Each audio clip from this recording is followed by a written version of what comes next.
Assalamu alaikum. J'espère que vous allez tous bien. Donc, je vais faire une petite vidéo. Ouais. Sur les prophètes. Sur quelques prophètes. Donc, les musulmans, les juifs et les chrétiens reconnaissent une partie de prophètes similaires.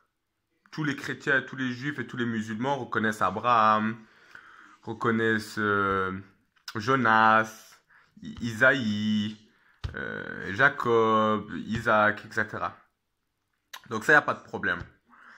Mais ensuite, il y a un homme du nom de Jésus, il vient, et les juifs ne le reconnaissent pas.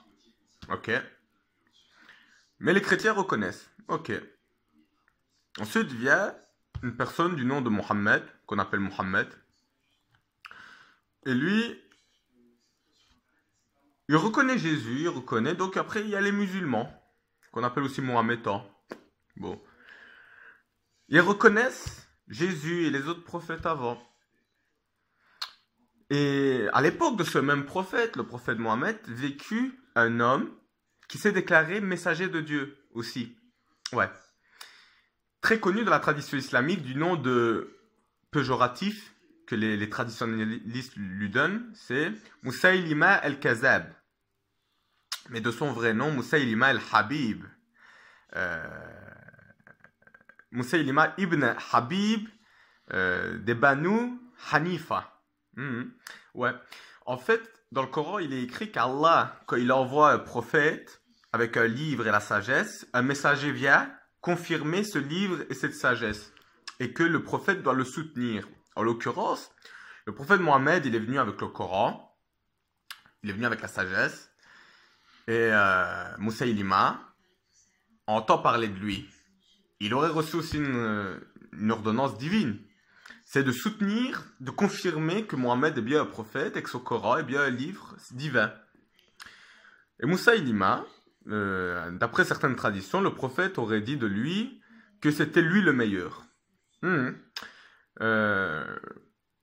D'après d'autres traditions, Musaylima se faisait aussi appeler Ar-Rahman. Ouais. Il avait même un enclos appelé Jannat Ar-Rahman. Ouais. C'est un homme qui faisait 3 salats. Il reconnaissait que 3 salats. C'est bizarre parce que c'est ce que le Coran dit. Salat al-Fajr, salat al-Wusta, salat al-Isha. Et c'est confirmé même par la Bible. Le prophète Mohammed n'a jamais essayé de le tuer de son vivant. Donc ça veut dire peut-être qu'il le considérait comme véridique. Ce n'est étrangement qu'après la mort du prophète Mohammed et que Abu Bakr est devenu calife, qui décida d'aller combattre Musaylima, alors que le prophète Mohammed ne l'a jamais fait de son vivant. Étrange, n'est-ce pas? On appelle ce combat la guerre contre l'apostasie. Ouais. C'est étrange, c'est étrange. Bon.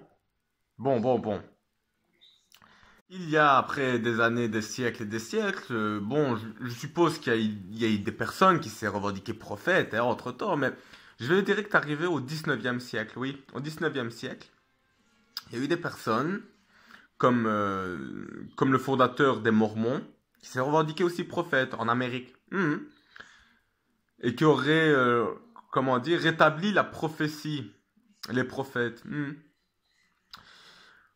À la même époque, il y avait une personne dont je vous ai déjà parlé dans la vidéo Les Médis, du nom de Ali Mohammed al-Shirazi. Donc lui aussi se revendiquait prophète.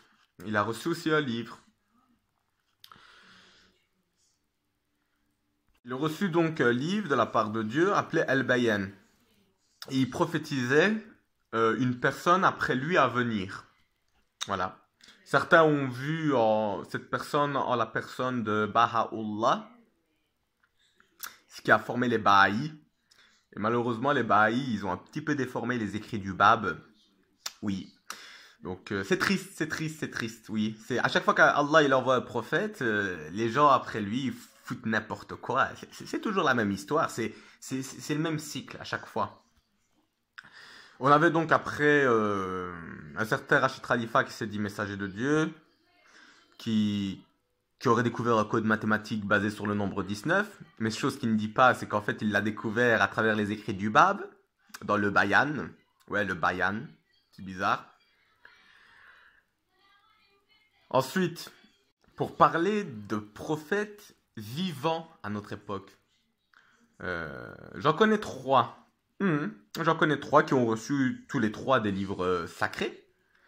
Je peux commencer à parler de Olivier Manitara, qui est un prophète essénien chrétien. Essénien chrétien, c'est bizarre hein, ça. Et il a reçu donc des révélations distribuées par les 4 archanges. Et il a donc écrit la Bible essénienne chrétienne, que je vous invite à lire, tout comme je vous invite à lire le Bayan. Il y a également un prophète du nom de Michel Potet, que s'il m'écoute, je le salue, qui a aussi reçu une révélation par l'entremise de Jésus. Et nous avons un petit dernier, un petit nouveau, du nom de Hosanna ben David, qui aurait aussi reçu une révélation de Jésus. Ouais. Apparemment, comme Michel Potet, donc que vous pouvez contacter Michel Potet, hein, c'est une très sage personne, hein, assez âgée, mais très sage, très sage. Que j'ai beaucoup d'affection pour Olivier Manitara, Michel Potet, pour le Bab, même pour Moussaïlima, même pour Mohamed. J'ai beaucoup d'affection pour eux.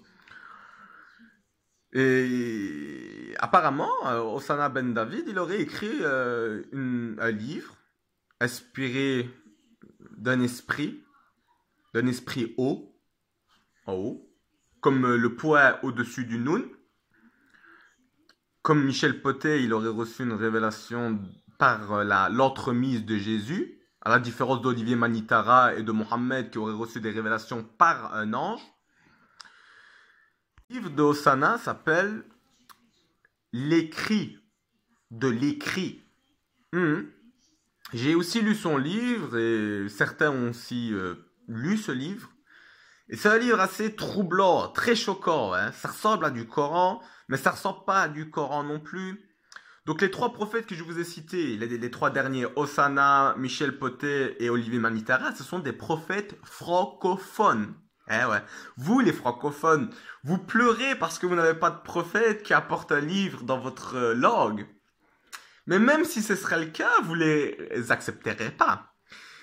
Oui, mais leurs écrits est venu abroger certaines lois coraniques. Alors on les accepte pas. Alors ne reprochez pas aux chrétiens de ne pas accepter Mohamed. Parce que Mohamed aussi, il a abrogé certains écrits. Et ne reprochez pas aux juifs de ne pas accepter Jésus. Parce que Jésus aussi, il a abrogé certains écrits. C'est tout le temps la même histoire qui se répète. Toujours la même histoire qui se répète. Je vous invite donc à faire vos propres recherches et à aller lire leurs livres, qui sont sacrés et même, à notre époque, secrets, je dirais. Et n'hésitez pas à venir en commentaire et poser des questions. Si vous avez besoin de certains liens, je peux peut-être vous envoyer des liens. Mais bon, voilà. Moi, je me pose une question. Ouais, je me pose une question. Si le prophète Mohammed, il viendrait aujourd'hui à notre époque, je suis certain que ce soit les musulmans qui disent suivre le prophète Mohammed qui le traiteraient de kéfir. Parce qu'il dirait des choses qui ne vont pas dans leur sens. Si le prophète Mohammed devrait revenir aujourd'hui, ce seraient les musulmans qui le traiteraient de kéfir. Si Jésus devrait revenir aujourd'hui, ce seraient les chrétiens qui l'insulteraient d'hérétique. Et si Moïse devrait revenir aujourd'hui, les juifs feraient pareil.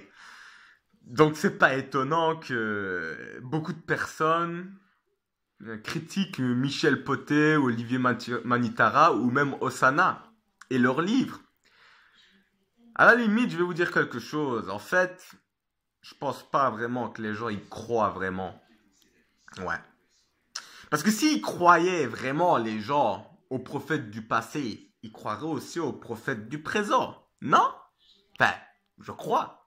Sur ce, assalamu alaikum.